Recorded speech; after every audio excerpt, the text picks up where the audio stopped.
चुनाव आयोग चट्टान की तरह मतदाता के साथ खड़ा था या नहीं, दोबारा आप जांच करके ये जुमला इस्तेमाल करो, वरना मेरे पास सबूत है चुनाव आयोग नहीं खड़ा था, मैं बताऊंगा आपको। वोट की चोरी सरासर खुलेआम हो रही है। वोट सिर्फ चुराया नहीं जा रहा, वोट छीना जा रहा है, वोट मांगा जा रहा है। वोट मांगने के लिए घर तक आते हैं ना, एक मतदाता दूसरे मतदाता के घर तक आता है। क्यों? जबकि वोट मेरा अधिकार है।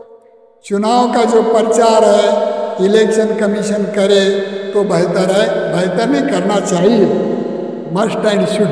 वोट मांगना, बयान करो, फला को वोट दो कर को बोलना, बयान करो, किसे वोट देनी पूछना, बयान करो। ये तीन चीजें अगर बयान करने के लिए आप पार्लियामेंट में बिल लाकर पास करेंगे तो बात बन जाएगी। अस्सलामुअलैकुम रहमतुल्लाहि बरकातुहू। मैं कभी भी हमारा बल्लारी डिस्ट्रिक्ट संडूर, मैं कभी भी बेंगलुरु का आए तो हमें हजरत साहब उनके ऑफिस को आकर जाता हूँ, क्योंकि बहुत बड़े दिलदार है, खून के खिदमत करते हैं, खून के दीन के बहुत मलामत है, उनके समझने के वास्ते, उनके दुए के वास्ते मैं कभी भी आते रहता हूँ। और बहुत सारे हमारे स्टेट के और हमारे आउट ऑफ स्टेट के बहुत सारे बड़े बड़े लीडर हैं, इनके बहुत इज्जत करते, बहुत उनको बहुत ये करते, इनकी बहुत बड़े शुक्रिया। हाँ, ऐसे हम ना मिले सो। हालात हाजिरा में वोट चोरी का मामला चल रहा है। अब वोट कौन चुरा रहा है उसका लेना देना हमें नहीं है, लेकिन इलेक्शन कमीशन के चीफ ऑफिसर ने कहा है कि चुनाव आयोग चट्टान की तरह मतदाता के साथ खड़ा था, खड़ा है, खड़ा रहेगा। तो ये बातें मौजूदा चीफ इलेक्शन ऑफिसर के सुनकर हमें बहुत खुशी हो रही है। मैं चीफ इलेक्शन ऑफिसर से सीधे अपने जो उलझने वो दूर कर लेना चाहता हूँ।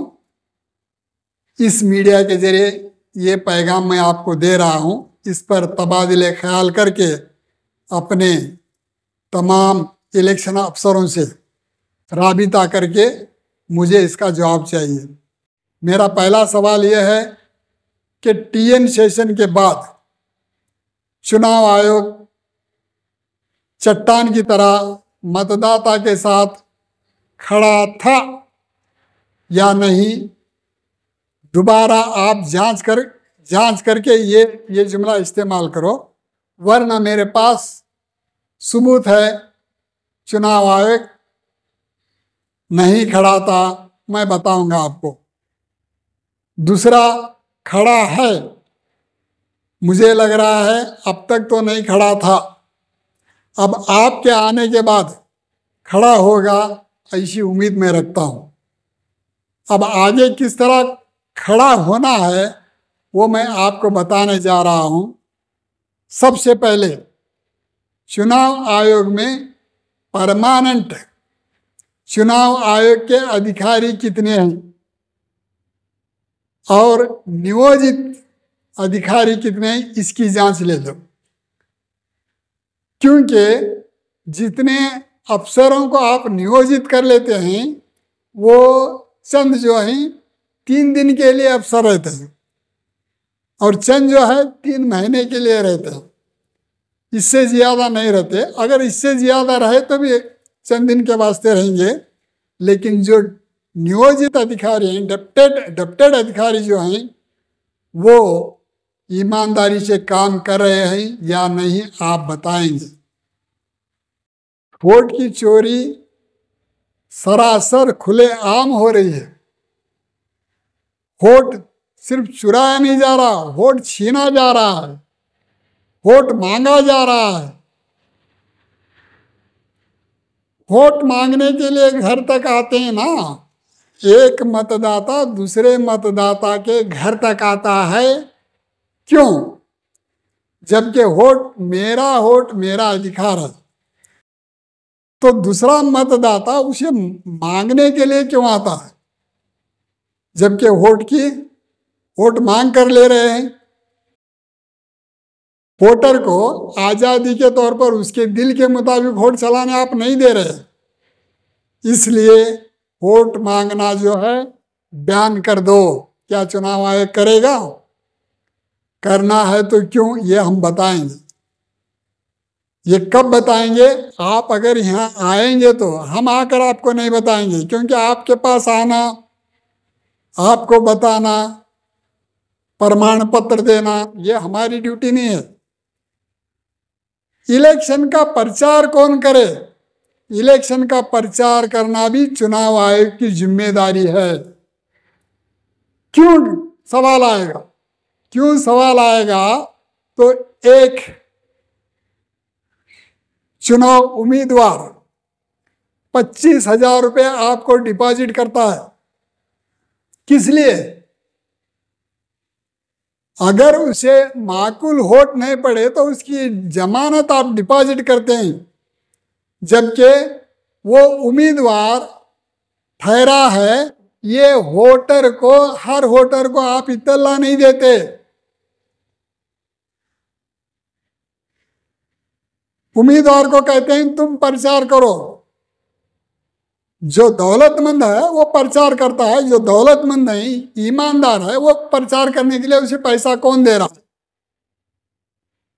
एक लोकसभा के उम्मीदवार को हर वोटर तक पहुंचने के लिए कितना वक्त चाहिए, जबकि एक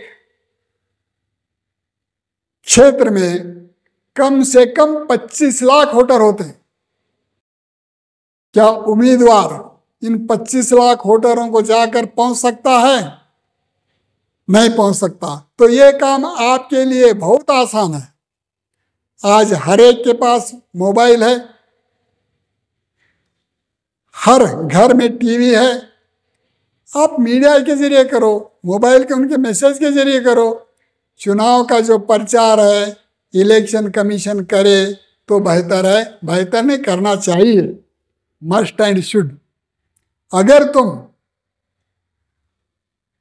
उम्मीदवार को मत मांगने नहीं भेजेंगे तो तुम्हारा काम भी आसान हो रहा है, क्योंकि आपको किसी तरह का रिस्क लेने की जिम्मेदारी नहीं होती। जब वोट मांगने नहीं जाएगा तो वो वहाँ गुजारिश कैसे करेगा, राय कैसे देगा और दादागिरी कैसे करेगा? दादागिरी मारना ही सिर्फ दादागिरी नहीं है, आंख बताना भी दादागिरी है। इन नुकात को ये चीफ ऑफिसर समझकर एक कानून लाएंगे ऐसी उम्मीद है। ये कानून लाना आपके बस की बात है या नहीं वो आप जाने। मेरे मुताबिक ये आपके बस की बात नहीं है। इसका मामला जो है पार्लियामेंट में होना चाहिए।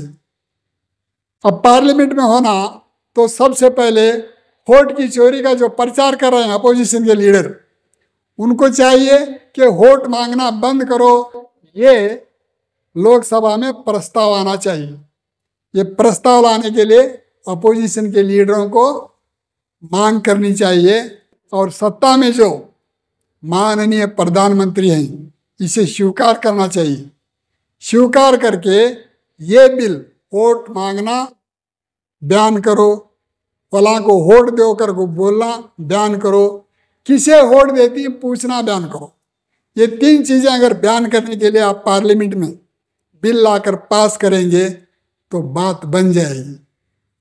अब ये बात को ना अपोजिशन लीडर राजी होंगे, ना ही सत्ता में जो बैठे हैं माननीय प्रधानमंत्री वो भी नहीं राजी होंगे, क्योंकि आप अपना चुनाव प्रचार भरते वक्त धूले की तरह जाते हैं। और हर स्टेट के चीफ मिनिस्टर को अपने अपने सत्ता के सबको बुला लेते हैं, जुलूस के साथ जाते हैं। इसका मार जो है मतदाता पर पड़ता है, इसका असर मतदाता पर पड़ता है। मेरे जैसा मामूली उम्मीदवार पस्त हो जाता है। वो प्रचार को जाना तो क्या, नॉमिनेशन करने भी आगे पीछे देखता है। ये चुनाव आयोग का मामला है। अब ये दोनों अपोजिशन नेता और प्रधानमंत्री इसमें आसक्ति नहीं बताए तो मेन जिम्मेदारी किसकी होती है? राष्ट्रपति की होती है। वो अगर चाहे तो ऑर्डर कर सकते हैं।